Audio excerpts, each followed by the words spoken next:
మన లక్ష్మీ శ్రీనివాస జ్యువెలరీస్ వార్షికోత్సవ lucky draw offer. గెలుచుకోండి 1 కేజీ సిల్వర్ వస్తువులు.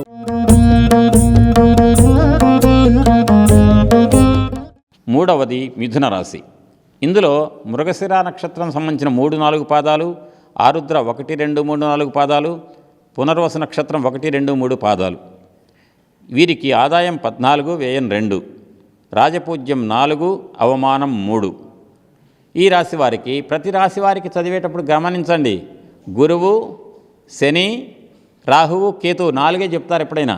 ఎందుకంటే ఒక గడిలోకి వచ్చానిక ఎక్కువ కాలం ఆ గడిలో ఉండి కదలకుండా ఉండేవాళ్ళు 4.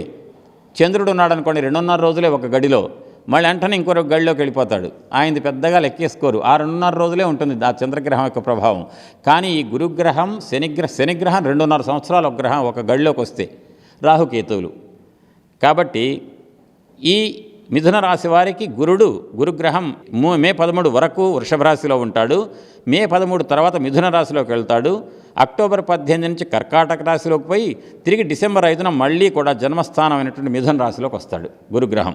శని మార్చి 29 ఉగాదికి ఒకరోజు ముందు నుండే మీనరాశిలోకి వెళ్ళి సంవత్సరం అంతా కూడా, మీనరాశి అంటే 10వ స్థానం వీళ్లకు, వృషభ రాశి మిథున రాశి వాళ్లకు 10వ స్థానంలో ఉంటాడు. తర్వాత రాహుగ్రహం ఉగాది నుండి మే 18 వరకు మీనరాశిలో ఉంటాడు. అనంతరం 9వ స్థానమైన కుంభరాశిలోకి వెళ్తాడు. కేతుగ్రహం ఉగాది నుండి మే 18 వరకు కన్యారాశిలో ఉండి ఆ తదుపరి తృతీయ స్థానమైన సింహరాశిలోకి వెళ్తాడు. ఈ గ్రహాల యొక్క పరిస్థానాల వల్ల మిథున రాశి వాళ్లకు ఒడిదుడుకులు బాగా ఎక్కువ ఉంటాయి.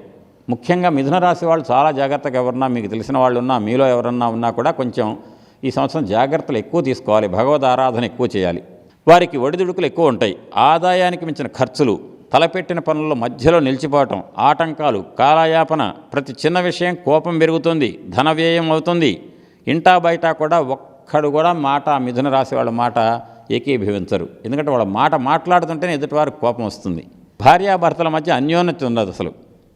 అదేవిధంగా ప్రతి వాళ్ళు కూడా విమర్శించే స్థితిని తెచ్చుకుంటారు మిథున రాశి వాళ్ళు. శత్రు బాధలు, అసలు ఊహించనటువంటి సంఘటనలు జరుగుతాయి. విద్యార్థులు ఎంత కష్టపడితేనో కనీసం మామూలు మార్కులు వస్తాయి. అతి కష్టం మీద 2వ ఛాన్స్లో ఉత్తీర్ణత చెందడానికి అవకాశం ఉంటుంది. ఉద్యోగస్తులకు ట్రాన్స్ఫర్లు వస్తాయి. తాత్కాలికంగా పనిచేసే వాళ్ళు అసలు ఎందుకు చేస్తున్నాం ఈ ఉద్యోగం అని చెప్పి మానసికంగా ఒత్తిడికి గురయ్యే పరిస్థితి వస్తుంది. వ్యవసాయదారులకు పెట్టుబడి అనవసరంగా పెట్టామా అన్నట్టుగా పెట్టుబడి పెట్టాల్సి వస్తుంది. ఇంకొకటి, మొదటి పంట ఎంత పెట్టినా కూడా దిగుబడి రాక 2వ పంట కోసం పెట్టుబడి పెట్టి తక్కువ పంట ఫలసాయాన్ని తీసుకోవాల్సిన పరిస్థితి వస్తుంది. వ్యవసాయదారుల విషయం అది. అదే మిథున రాశి వాళ్ళు స్త్రీలుంటే వారికి అనుకూలత వాళ్ళకి తక్కువ. స్త్రీలకు ప్రత్యేకంగా స్త్రీమూర్తులకు కొత్త కోణంలో ఒక కోణంలో గణించినప్పుడు ప్రతి పనిలో కూడా వాళ్ళకి ఆటంకాలు ఎదురవుతుంటాయి. పైకి అనుకూలించినట్టు కనిపిస్తాయి, భ్రమ పెడతాయి. నాకేం తిరుగులేదు, బాగానే అనుకూలంగా ఉన్నాయి అనిపించి అసలు కనిపించలేదు అనుకోండి, బాధపడరు. పైకి బాగా ఉన్నట్టుండి అసలు కలిసి రాదు అనుకోండి, ఇంకా ఎక్కువ బాధపడాల్సి వస్తుంది. మిథున రాశి స్త్రీల యొక్క పరిస్థితి అది. వివాహం కావాల్సిన వాళ్లకు సంబంధాలు వచ్చి నిర్ణయం అయిపోయింది అన్న స్థితి వచ్చి ఆగిపోతాయట, అంత వ్యతిరేకం ఉంది. ఇందులో మృగశిర 3, 4 పాదాల వాళ్లకు ఏప్రిల్, మే, సెప్టెంబర్, అక్టోబర్, డిసెంబర్ 2026 సంవత్సరం జనవరి నెలలు బాగా అనుకూలంగా ఉంటాయి. వాళ్ళు జాతి పగడాన్ని ఎడమ చేతి ఉంగరపు వేలుకు ధరించాలి, బంగారంలో కానీ వెండిలో కానీ. ఆరుద్ర వాళ్లకు మే, సెప్టెంబర్, అక్టోబర్, డిసెంబర్ ఈ నెలలు బాగుండి 2026లో జనవరి, ఫిబ్రవరి నెలలు కూడా బాగుంటాయి. వీళ్ళు జాతి గోమేధికాన్ని ఎడమ చేతి మధ్య వేలికి ఉంగరంలో ధరించాలి. తర్వాత పునర్వసు 1, 2, 3 పాదాల వారికి మే నెల, జూన్ నెల, సెప్టెంబర్ నెల, అక్టోబర్ నెల బాగా ఉండటం కాకుండా 2026లో జనవరి, ఫిబ్రవరి నెలలో కూడా అన్ని విధాలుగా బాగుంటాయి. వీరు ఈ పునర్వసు 1, 2, 3 పాదాల వాళ్ళు జాతి కనకపుష్యరాగాన్ని కుడి చేతి చూపుడు వేలుకి, ఇది కనకపుష్యరాగం ధరించాలి. ఇది బంగారంలోనే ధరించాలి కనకపుష్యరాగం. ఎందుకు కనకపుష్యరాగంలో ఉంది, కనకం అని పేరు ఉంది కదా, బంగారంలో ధరించాలి.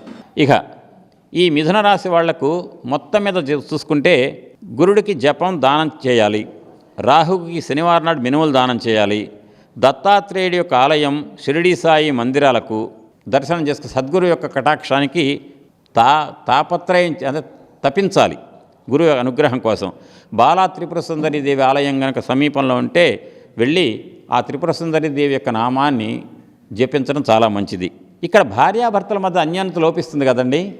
గొప్ప స్తోత్రం మన కనకధార స్తోత్రంలో మీ అందరికీ తెలిసింది ఒకటే. కనకధార స్తోత్రం అంటే డబ్బులు కురిపిస్తుంది, బంగారపు నాణ్యాలు కురిపిస్తుంది ఆ స్తోత్రం అని. కానీ ఆ స్తోత్రంలో ఎవరికి తెలియని గొప్ప రహస్యం ఉంది. నారాయణ ప్రణయిని నయనాంబువాహ అంటారు శంకరాచార్యుల వారు. అంటే అమ్మా లక్ష్మి అంటే ఆమెకు ఇష్టం ఉండదట, నారాయణమూర్తి భార్య అంటే ఆమెకు ఇష్టమట. ఎప్పుడైతే నారాయణమూర్తి భార్య అంటే లక్ష్మీదేవికి ఇష్టమైందో, లక్ష్మీనారాయణలకు కలిసి స్తుతిస్తున్నారో, ఆ కనకధారా స్తోత్రం చేయటం వల్ల భార్యాభర్తల మధ్య ఉన్న పొరపొచ్చాలు వచ్చే అవకాశం ఉంటే అవి సమసిపోతాయి. దాని కనకధార స్తోత్ర పారాయణం తర్వాత ఒక్కసారైనా సత్యనారాయణ స్వామి వ్రతం ఇంట్లో పెట్టించుకోవడం మంచిది మిథున రాశి వాళ్ళు.